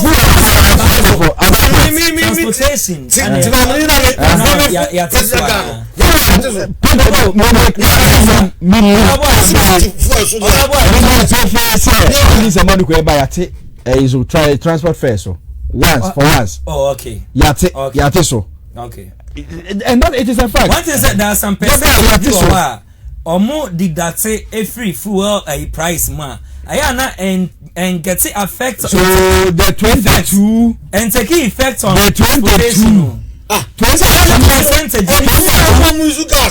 everyone percentage in 22 cedis per meter those days and a 10 or 11 cedis left you 22 cedis per liter so it was selling around 15 cedis I say and then I'm 12 okay $10.95. Star you're not crying, baby. One more ton 11. Okay. So what you say? Baby, I will turn. And in the nutshell, what is me telling you that moment? Honorable Ayambane na honorable Nana Bredu, Mama Nana. Name move on to our next sir. Resetting agenda na o kan wasem. One, any day now take can be say price control. And nema no obi aso ni baby okofa ne die o. Yeah. Ena enu ni ho enti obi anton ne die sa na mutia na mo kam wasem. Iti ye ko bucket o ko bro man no mo diteso. Na munya den. Ko bro bi se. Nana wa we ye omo me so say in ria wo say wo time wo time. Ka wo kasa e kwa obi kwasa. Kwa kwa mu eduru baby a anwa na edwonfo no e ton no board ndin no. E ba se ya titi so no. O man fa taso so anko mba na o mbusa se na to no a na o ma mo reduce wa udi agogo mato ayi okay oh yet mu se ati dollar so dia mo masika no ye hunu ebotom because hey masa ya o bote da ati dabi o me ko fa ka o se ati fu eso ka na me ko fu no ye nti guys ka so endufu na ade na mo a ya ati fu eso me ti ma muni no a mini ka me use no mi nya so mfa so ana die betima bo ansa muntifu matifu so dia na gas kan matiso okay enne se ofria eko abua kwa minua nda se unguta 20 days ya ngudu because ka no se no se na nsen omu ya ade kakra so ofu ka no na ebia abua ko mu 5 cedis na o ka se 10 na obeduro bo ko no obi jina solo task force solo yeah solo jina o chema enyo ono nko won Sam Tuga ni solo omo bo adwuma we bo apa so fu ka no nka awe no oje o mo price o 6 no jina unya bona mani adaba na even though obefa car carry obey carry 6 and carry 10 ombechewa kosisia omama price na yese omugye no aye sustainable ewo ho pa oma maintaining the camera. Yes, enti no ye no de me bona baso pa sagma na afato no. Oh, they say okay. Why then do you blame the government for this? So don't come and tell me, say, Yatiti well, so whereby it does not affect me. No, it's a say, Uber say, I don't say that, send your baby in Uber. What I will say, Uber overcharge it. Because I'm watching me. Also, eba ho amna sisi a woni ka uboko for taxi uboko for trotro nti ukọ sa na time ukọ na se nipa ka to ele series ubeka say I married tiro nefro ofu a na me ka say se mu di mra bi agu ho ene na soro mo yusu soro mo solo so chi da for na obo mo ko police station ene mo e ka say omo mo ka say kire omo adechi amunyisa driver manyini so mo yesa ne nti wo a ne wo akofo ka me jiri so mecha udru police station wa fa driver de ru a buzawe ko afedi akwaro was juicy sevenye Ghana for and being fair yes no time wasting that is our problem nti wo suro say wo be ko dikesi na chi na waste your time nti no wonfa nipa ne nko na wa hu na wo de ko nti no wa hu na ko na ko bleba baya about the time na ba me so le magase mo ka che me say abradu ye di na me conclude etu carry 20 cities a me mfro okay anye me wan na open bi ana open table me mfro da ne ka mfro short because me unsa wo sabio ese group anye ka che me say me ba ka che me say me ko tanoso na mafuru Dizzi ene mafuru waye ungo program na wanu waye o klasa me hu say sabio wanu waye reasonable with us ene mu kasa mi she that mate mo de honorable Abradu ene honorable Ayamba nana finalize ubi bia last na yenko ye next story yewura omanpanyi wa ba be kasa emman omane nye kasa keke okay omoye hunu sa ade no adwuma no koso ye no ena meka okay na ne kasa no ode ba ye de no kureni na emu ode pa okay na enso so ye hwe no ye nyina yetia nyame eme nkwa ne entra ase ne hwe ne oba ba ye ato aso ne sem o kan no se ebetimi aye adwuma okay okay mamen kind way I say greetings to Nana from Achima captain if we afre Steven eho ana ode aba ye be kwayanim yenkwayanim I think say mamema honorable Ayamba mamema just 1 minute me manem pa ho conclude this whole issue your topic I we na just 1 minute me manem pa ho kra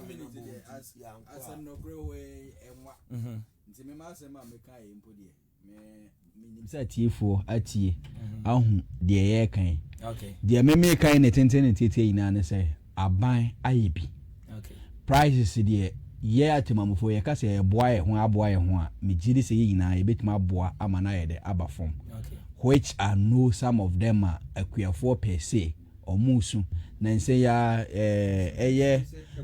ko friend say asante achem north ohu omu tomatoes de na esi onions de na esi ama aban quiet eba mo betuto obi e ema schools enne aburo kra na amanfo susu say omo nema price in ba na eba form ema aban kwa sa atweska bi ato say omo nto na omo mfa ma school for enne wa she school for caters ni say omonye omontoto aduane ye the free the local market into these are the things that aban aye ana oye am jiri say in the north 1 minute honorable Abradu 1 minute eso ya meyi wa free menua one thing am say me correct ni say VAT Asset 2024 and sana ayo mampeni na nado dan ko be free abem ama John Dramani Mahama mampeni aban it was 15%.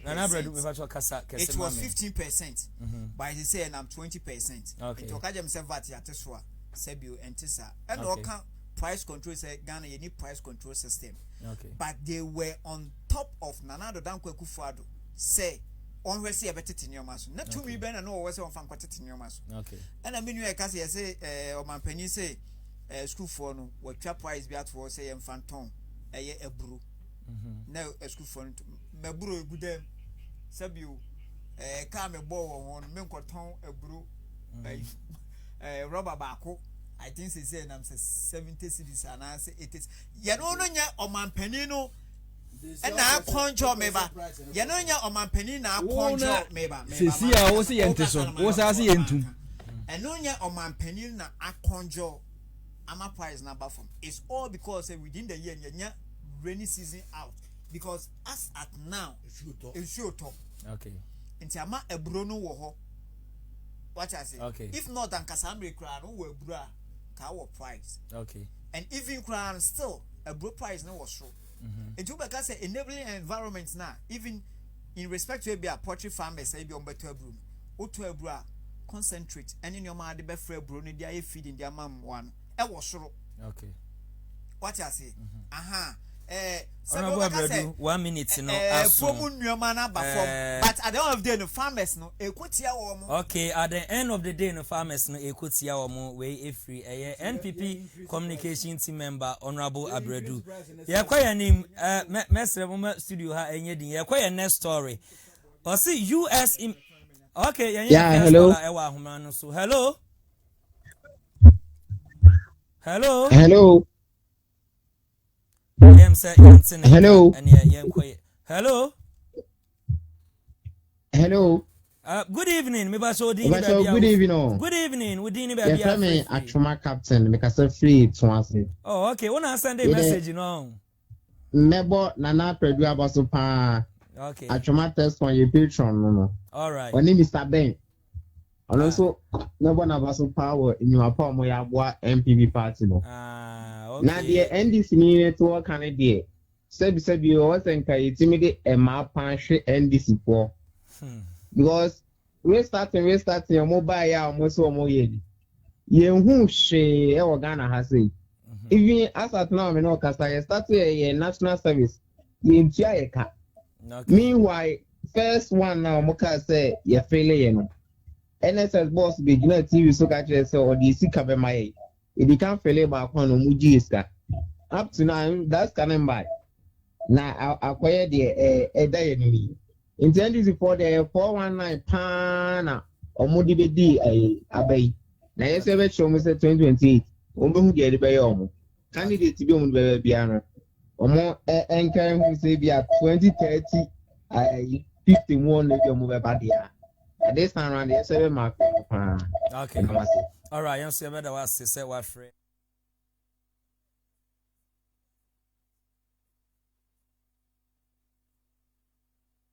Okay. US Immigration and Customs Enforcement, Chanitia from ICE, arrest and detains Ken Ofori-Atta.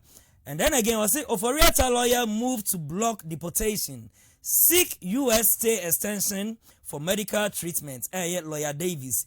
Ana ode sa we no aba na current detention facility Caroline detention facility a former Virginia jail no na efa nipa 336 adult detainees ma ene mema nyina say no Ken Ofori-Atta ane ye detain no edenako ensa Caroline no yeah, the criminals nyina na yedi omukogu all because facility no is not well organized.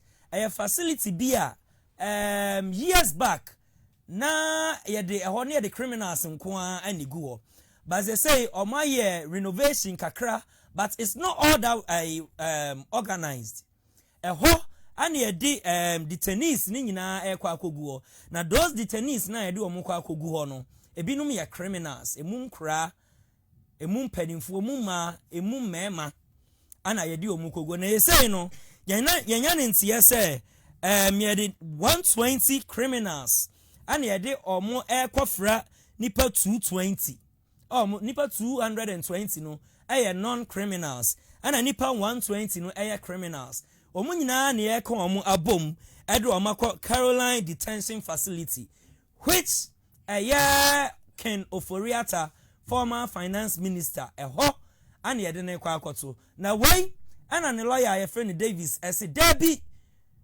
omo eguso any US government kasa because omo hwe papa no owa ahomrem oyare nti se be deport ne pa de Debbie anase de ne be kwa akoka detainees Caroline facility detention facility wono ene omo mpene still na omo ne aban no kasa enso na ye kwahwe ya the handcuff egu Ken Oforiata ensa na ye de nakwa akuduru Caroline detention facility wo ne lawyer aba kasa yenko na yenko tiimra ye ba amanyofo no ebebo awuram na ya pensem mu so stick to your TV said don't go anywhere na yenhwe emra sisia.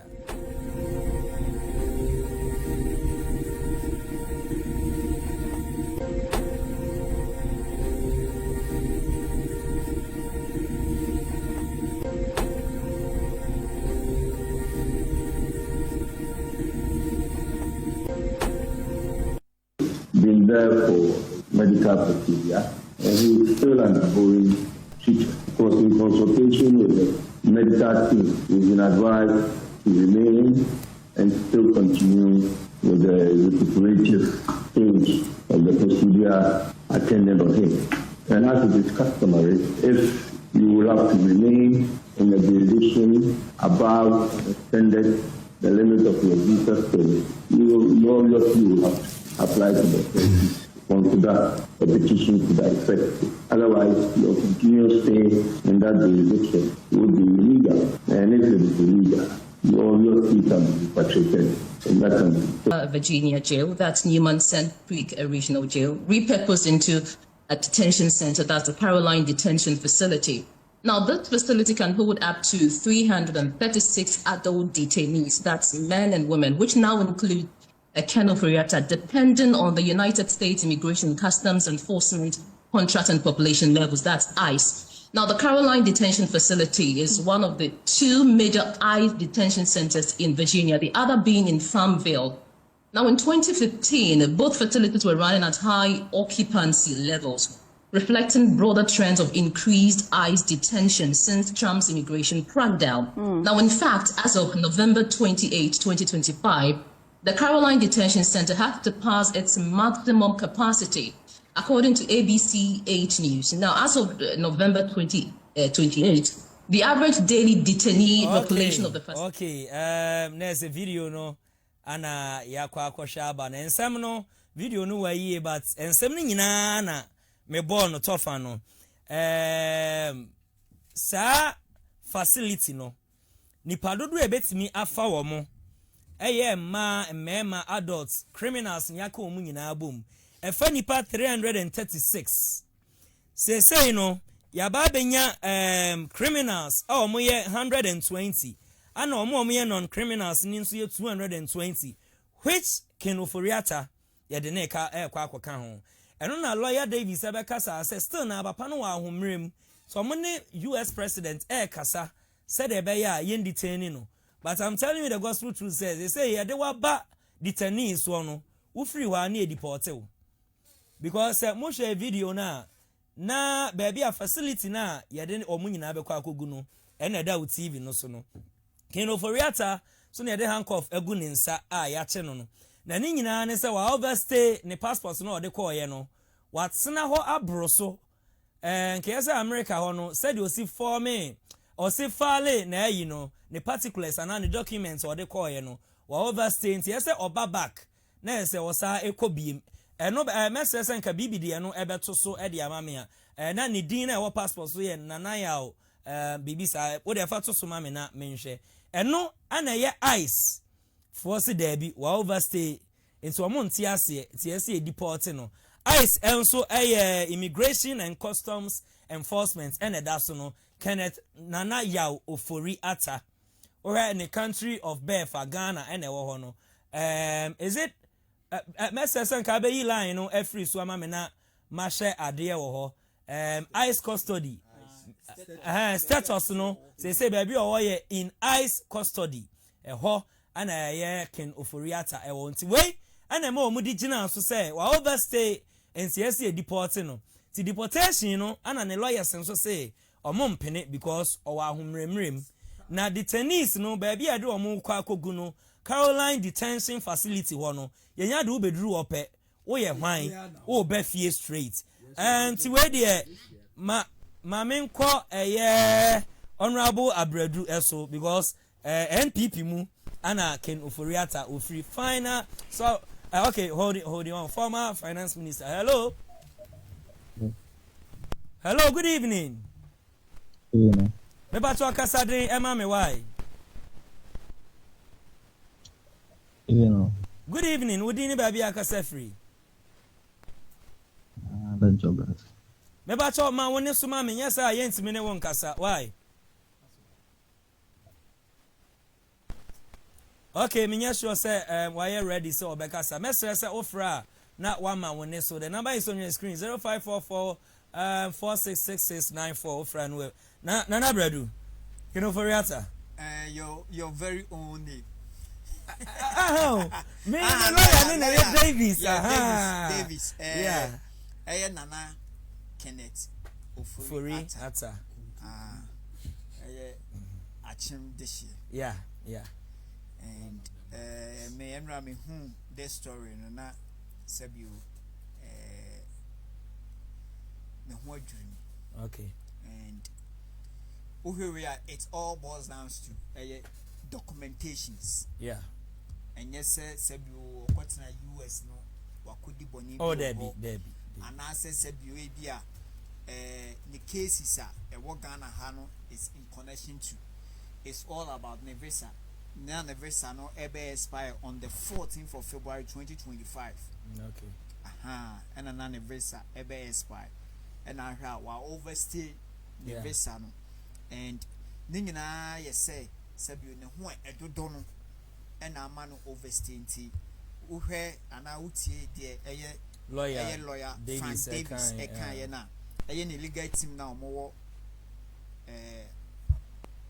US no say omode ne oma betutu na akwemsi na be ya sabio entansa ye dia bona amasisi wakodi ice for ensem no behwe na omai bibia ma bibia ko sabio ne ho dodo no enti no and okomrem asempo no ye de obi ekọ abrochi say ye kohwe ne yare na say bia visa ye be man say 3 months 6 months 1 year e boro so a so ye arrangement say ne visa ne be renew amano na wetimi akoso na sabio na aje ayarehwe nti the medical team no and the medical team together with any legal team no they will cooperate na omone US authorities no edinsa woso na the necessary documentation it trust and second the set maka na bia ayare say hwe so koso no hwe no the set maka sabio mu hwem na mu say sabio entisa so money ba according to lawyer Frank Davis no there is nothing qualms about it sabio the one that don't know course or cosa no yare send a visa expire no almost would be yentimi month na so ba wachia no aba and sabio painful say usaya de yare obi yare a sabio ntimi shed chinchina chin say bra court ne be yi unsema no it's never done anyway and bibia dia dance say papa no yare fine yen nyina within the NPP ebenya ankobeba nanka entansa ye de bono no waba no abeyi na no and empo omo ye the legal brains no amia hu se empo oni ha ye betimi akoso aprosecute no ama the lawyers aginem na nsem bia sabio ye do kokota emprahe na akasa unless say be across examination maybe wa be journey across examine if not that most of the cases na ye or lawyers and our counsel and the general normal arguments our copem say be bedroom right twase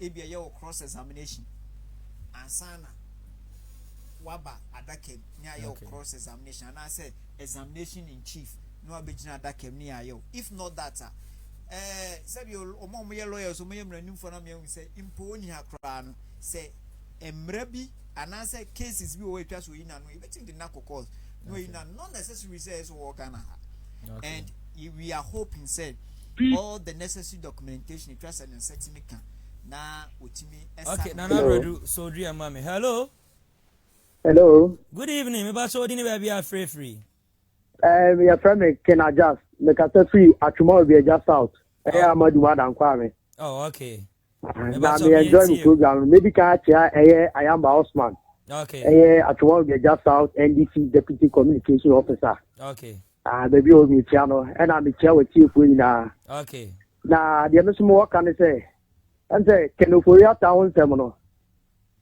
oya Ghana ni this year okay sebi ofimu a Ghana ene ebeba be de ebeba be pe na kura bia okay it is what two kind of so ya omra Dr. Muzu ewa ha Dr. Time da so ewa ha kete yo hospital ta kese o Ghana ha ebeti market na ye bi o ya ria no we dey America for to pompe na omra Ghana because for this year the mo kanono the mo gacha be bi o che dia mo panamra ebe he ni yi okay Evada was what Dr. Sam Dazua, Dr. Muzua, so Dr. Pianzua, Professor Yare, the number is on your screen 0544466694 Fran West Wadri. Honorable I don't say, on say, you were Yarea, it's me, Hamba Drew. Esa. And I Yarian so you have to go to the Orthodox. Yeah. I made him fidi and Sabio maybe I know free. Him fakra. Amaduma dan Kwame. Sabio. Kaufre we say Ayamba. Amaduma dan Kwame Queen. Kwese oni MC Beka Sania Baba ya amaye. Sabio.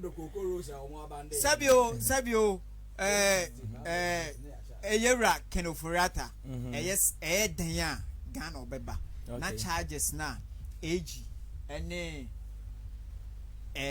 OSP a level against him no obeba no aba be answer by sabrem na ho nimpom enyina so ye ne de sabio even when sound minds obeba court class obeyi nsema no okay and ye nyina nim say sabio obi ni sound mind don't me find ma court say obenanu say ebonowa ye didn't call court ye say judges here for no kwanya na adwin so obi ni sound mind that we timi fa me gina da kem say o meyi nsem anti na mpanyfo say yesu ayi yare obi yare a sabio oni sign mind no obeyi ensem bia no amana boa me no na meka say I'm of one person e be me de say obeba no obeyi no hanu clear no with all the charges now amanfo hu say and Tanzania they are boni nyina oni fu wo bia on say no e kama say oh NDC for MPP for diska oh Kenofore ta wa wieska oh former NSS boss wa wieska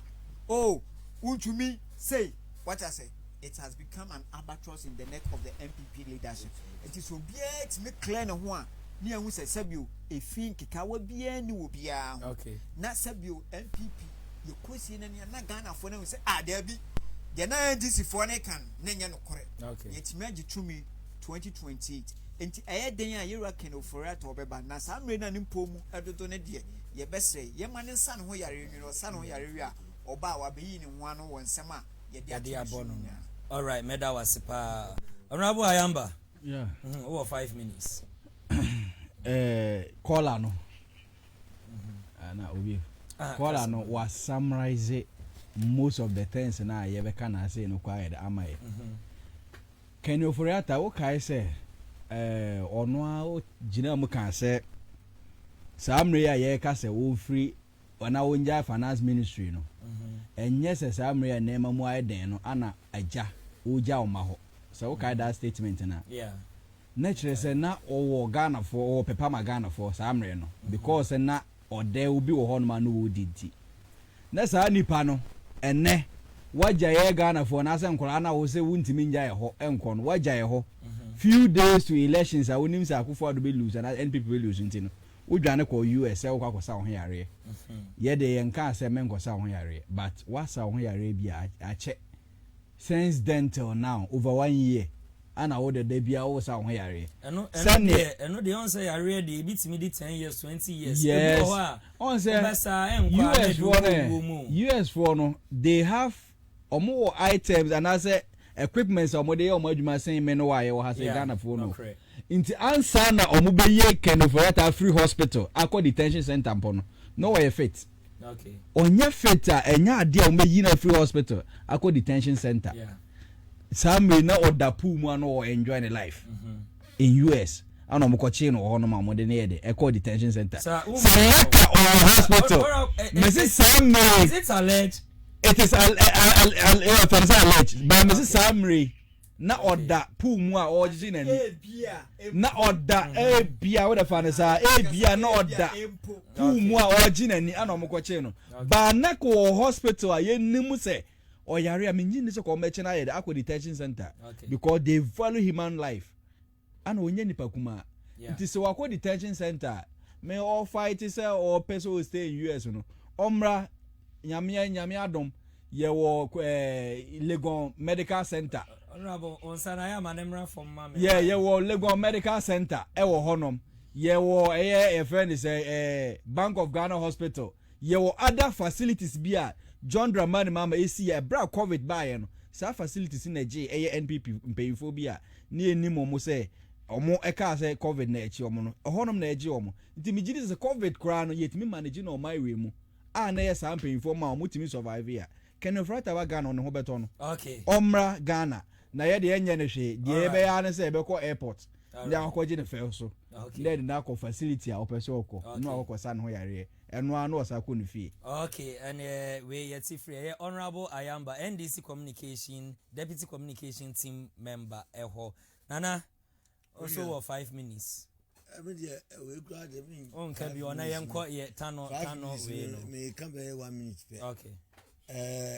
ma obia enye na dwen se eye saa the case na e Ghana ha no enti na umakwa akochi no na emum eye no overstay our stay ho no yeah na ama omu ebeso mu back enti mo bi enye se omu ebu se yakochi no wakochi no wadi sika yakochi no ye fancy adwum se enye saa cases dabi yes dabi enti ye fa no entu adwum enna ye besre no se omra media me no kure na meka omra se no ho ato no kakra omra na the cases ya ye dia ma no ye dia bono no o meyi no ho ano okay media nyen ya de it can take more years to recover entino yes no se no ho ato no no betima be yi nsem ano a omra no meyi ni nsem a dia bono na no se ye no kure se ye no kure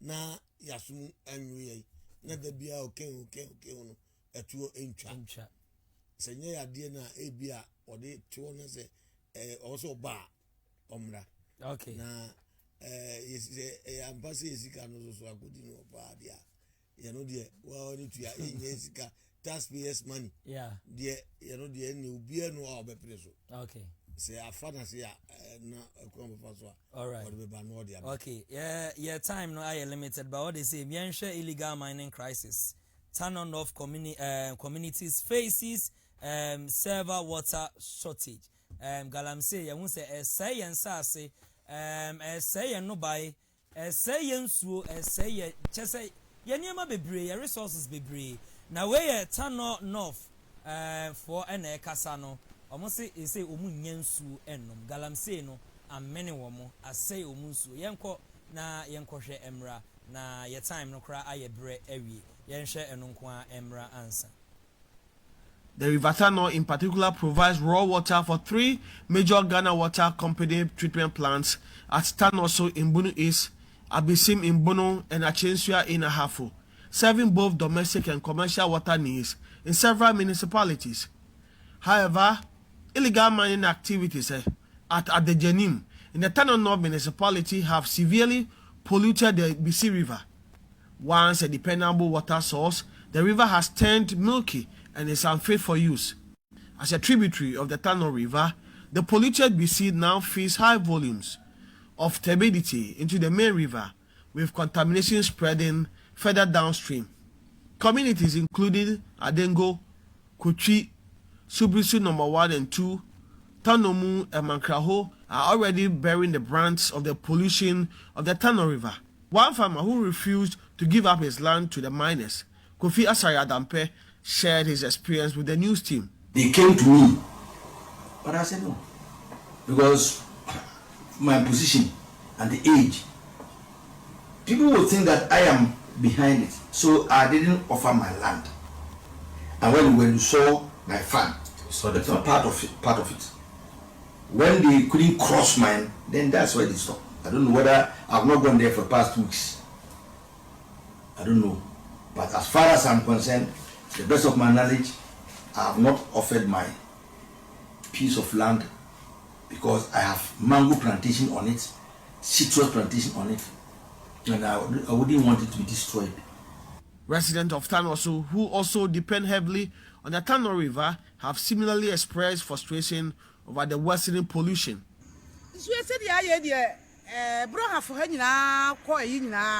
Okay, now to say in some way and turn off one and so aka na my memory honorable Abredu wana before say a program we are na what the kofa galamsey nsense mu kakra ana ti mame enshase enfrio galano from nana adodankwa empen so still na galano kwa na ekontiwe mesra bono to fama me 3 minutes 3 minutes now your time now you're limited and let's state it for the start for the fact say Galamsey didn't start in the era of Nana Danko Kufuado. Galamsey predates way back. Say omumi enu dada Galamsey nsem dada that's for the fact. And Galamsey ya bia sebiu eyo mampeni dada Nana Danko Kufuado pension. We are proud to 2020 election crown. When in the presidency, to the line say, simple if say Obelusu election crana or Berry Sekalamsin, you beat Jayanasi, a bedbrass, Emma who say, ye pande Galamsey, Emma 2020 election, so all the Galamsey communities, Nina, MPP, Elusu votes, drastically. Yet the measures at the 2 queen, and my man for said, no, we have to repeal the LI. 126. And my man forecast said we have to ban the mining our forests and our rivers. And my union NDC for a more position also said no, we have to declare state of emergency. Yeah. Within the country in our various communities I Galamsey or Hono. And when they campaign, what check as say it was another it declares the state of emergency. I name known MPP fanatics, no faces are Omujan simply so can't ask them. Tini a resebu say Bokumunya Nanifa Embra, can you find by an overhead over to your mamma queen? As you find by an Sebu, a gin tenser. Okay. Even and then Opa Yatumam of the gas out. Wouldn't create a friend of Encline. Yeah. Cobain. Wouldn't Cobain. Cobain would run my friend by being contained. There were virgin forest or was it? Yeah, Rema. Oh, yeah, Galamsey. I think it's a yes, our story, no. Maybe who could be say so or license. I just will rub, but he say, Aye, or my penny by ye. True, the Minister of Lands and Natural Resources, or must say, Obi Biara in the era of Nana Danko Kufuado, your man lances on Fenway forest piano or Murifoki. Okay. Silences in the Yarvokiana. I nipa no ko rema kroma adehye omo in Cobain ene nkonten ebru alarm nipa no etututuo. Okay. Enye no nko uko various mining communities are some of the DCs, some of the MCs are fingered in Galamsey operations. Yeah. Omo ye Galamsey ho ban kra mo ye galano. Ye nim se bi mu ekwoche excavators na omo ba. They charge the owners of the excavators. No matter release of excavators. No matter okay. Your time. I turn off way. Sabio San Beba. And Che. And Omu DC. Ebeye video. Ege say, oh, you shouldn't near 10 fine ko see him. Send a crocodile the John. And then a day. Omusa esu. Okay. Sabio galamsey no etwa se ye de nansi fo na anamotuo bi a esi etufa ho omomore forest omomore forests omomore ye water bodies munimu eye galamsey ye hwani e brass and mani nyina ama eye mahye badwani o eye honorable gidi obuako atu hwana mo hwese mamenko eye wokasa wa honorable Ayamba 3 minutes na we are simple enye kasa final words o support chama untumi a original court na so on support o support mama 3 minutes me dey obeti ma for time if say chama untumi the license and the frano baby odiro ani kwan so odiro ho a I need not to support on support ya unim say Tano Numere Forest eno eho eyi eno na ekose we no Tano Numere Forest ohonom na eye chama untumi e mind na kwanta mines no ohonom na no man a na enim say NPP amanu ko bre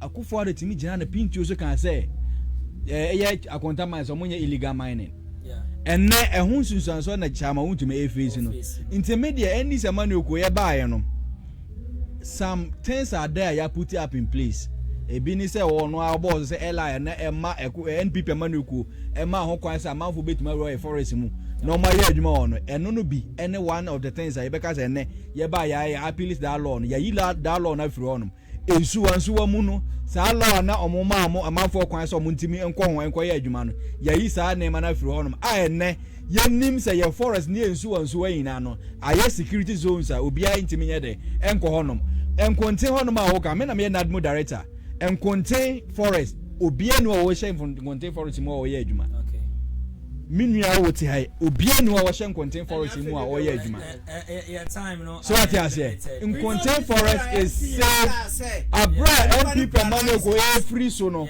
ba bia na o ma die duru no ehonum ena eti a ene NPP manuku babi omuja no saa na saa na asote okay contain for is virgin as we came and met okay it is no matter ten to a so no matter ten to a saa to na no that to one okay but nana o final ye chia na yenko ye time na so we dey me ma won ka nchi yanko an yenko David what dey me no na wo fi hada dey me ko na nchi akese pa enkoma eye Brian Champon Dr. Brian Champon okay se die ne sente no ajibe bia enkabomu wo se wono de ode enkabomu kese na eba MPP na dey akwaji tumi wo se tumi na hia yo enye so oba be die ni mu keke no semina me ye kandinima MPP no ene hia na mum tumi no obetima age no ye no ene hia no enti 31st ya o January ya tu ahene ni asi ahene fro yesrebo munyen Brian Champon adom na mungo tu abanma no okay na obuntimi enkoji tumi ni mfiri okay nana yebda ase okay mame okay honorable Ayamba o final words me final words and amenchia esronko enko emma ye regional organizer we regional presidential staffer Isham ane wa declare the intention say Oba regional chairman minim say akwan na e da bie minim say abato mre so na se ye because abato na regional organizer ene ono na regional presidential staffer obetimi anya ho akwanya na wababeye regional chairman adwuma no na enye nipa ba akufo he is the field marshal organizer one na kwotwe vote ni bae organizer one na kwotwe vote ni e de bae nti se one na atwe vote na ba e wo se ye ma na kwan no oye de oye regional chairman minim se Isham obe regional chairman obe perform match ama any samanugo ye benya more than 10 seats the next election but ye better was nana mesro nana wuti obi ayedi mesro de area ni yedi nkomo honorable Abradu me honorable Abradu chia na yenko na your time no are limited pa Miriam Davis mama ko dey mama chia chairman ordene ho kwaku apia okay adodo na sanemrane chairman Coca okay incoming Ashanti regional chairman for NPP okay Sabio ohwe ni juma empo ma chairman oboma NPP ama yokuno ewo Ashanti region mantem ha ɛso ani soronko chairman Coker come 2026 on a bedi Asante regional chairman for MPP na me chia me ma sentence bar for sentence bar for the incoming Asante regional youth organizer on say oba Asante region ha you need somebody that he cuts across the political divide.